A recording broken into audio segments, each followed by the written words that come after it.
If you lost all your money tomorrow, you think your wife would leave you? No. I'll tell you why. A lot of guys will say, well, oh, he's full of shit.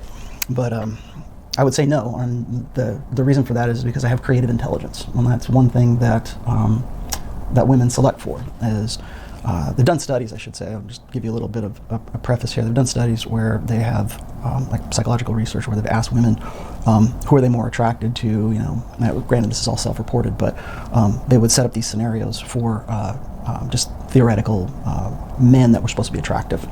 And so you've got a guy who won all of his money in the lottery, or comes from a rich family, but never really earned that for himself.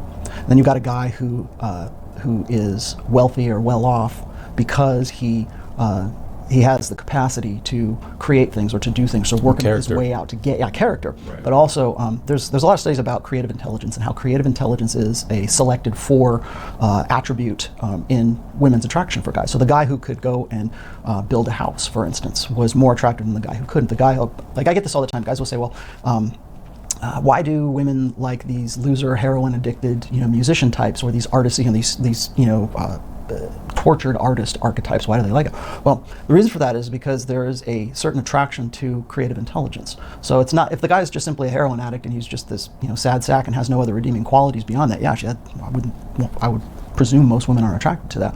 But if the guy is an artist who can write wonderful songs or has this ability to be creative, and what that boils down to from an evolutionary perspective is the guy who can recover from being zeroed out, for example, is going to be more attractive in the long term than the guy who just simply stumbled into his fortune, and once he loses his money, or he loses his his status or whatever, that is less attractive than the guy who has the capacity to bounce